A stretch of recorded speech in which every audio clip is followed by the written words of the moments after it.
Grazie, Vittorio. Thank you so much. Well, boasting a history and legacy as long as Chin Radio, I'm talking about Toronto Life.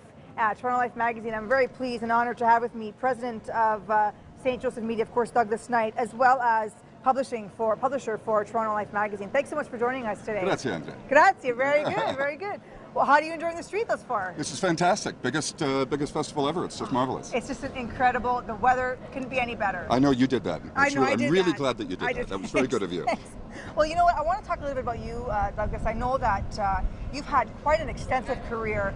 Starting out here, we were just talking back in the day with CP24, I believe, and Moses, and kind of your career has just catapulted itself to where you are today with St. Joseph Media and Toronto Life magazine. Tell me a little bit about kind of that process for you. Oh my God. within 30 seconds, if you can. Is this a 2.5-hour show? No this pressure. is a 2.5-hour show. We're fine. No Sit pressure. back, relax. But how's it been? I started in television a billion years ago at CBC. I was the publisher of the Financial Post for many years, the publisher of the Toronto Sun. I moved to New York for 7 years, and I bought up all the Spanish language newspapers in America. So I had daily newspapers in New York and LA and Chicago. And then I sold that, and I chased a girl, and I moved back to Toronto. And it worked out well for you, ended up with, it worked out just fine, thank you, and ended up as the president of St. Joseph Media. So we have about 28 magazines, one of which that we're very proud of. In our 46th year is Toronto Life magazine. How lasting so long, what do you think it is about Toronto Life magazine, let's talk about specifically with that allowed it to last so long and thrive? Well, listen, Toronto Life is a magazine for people who love Toronto.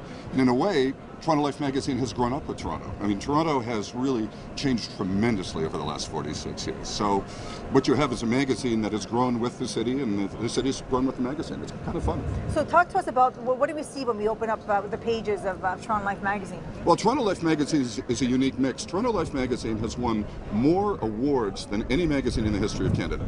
So it's filled with great journalism. We just helped get a guy out of jail last month with a story about the last G20 protester who'd been held in jail for an entire year. We did a tremendous and very deep feature on that story, and the next week he was in court and they were talking about the magazine story, and he was out of jail. So we do important journalism, but we also love and celebrate the city. So food, restaurants, what's going on in town, cultural events, you name it, we're all over it. We're all over it. Speaking of, the kind of that hard journalism that you do and the impact that it has, is it hard to stay relevant today? Great editors, great writers, they live and breathe staying relevant. Marcia McLuhan, this is Marcia McLuhan's 100th birthday, July 21st of this year. There's a great story about Marcia McLuhan in Toronto Life this month. Great. But Marcia McLuhan said, everyone thinks that artists are way ahead of their time. And the reason they think that is because artists actually live in the present. And Toronto Life lives in the present. We're right in the here and now. We pay attention to what's really going on today. And you know what I like? I love reading the editorial part of your magazine.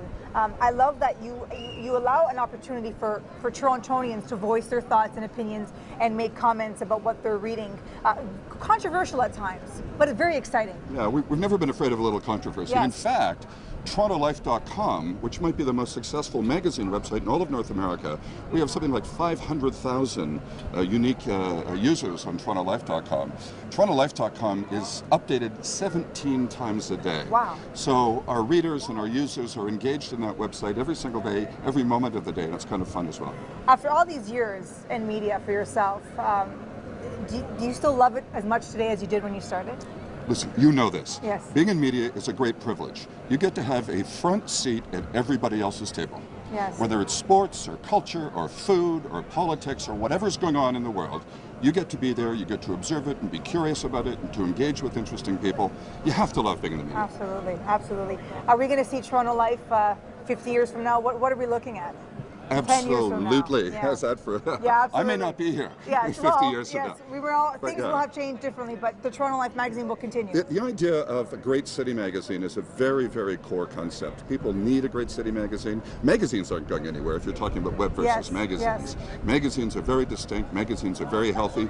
More young people read magazines than older people, which is different than newspapers. And in fact, our youngest readers on Toronto Life, the 18 to 24 group, grew 78% in the last year alone. Wow, that says a lot. That Yeah. says a lot. Well, thank you so much for coming on our show today. You're going to be on the street. Toronto Life Magazine has a booth here, yes? We are here. We have thousands of people visiting our booth. We've given away 3,000 of those coupon books apparently Excellent. already. I love So it. come on down. We have T-shirts and magazines, and we'd love to see everybody. Very good. Well, thank you so much for joining us for our Taste of Italy, and of course, live on our show today. Thank you Grazie. very much. Ciao a tutti. We are going to take a short break, but don't go away. There's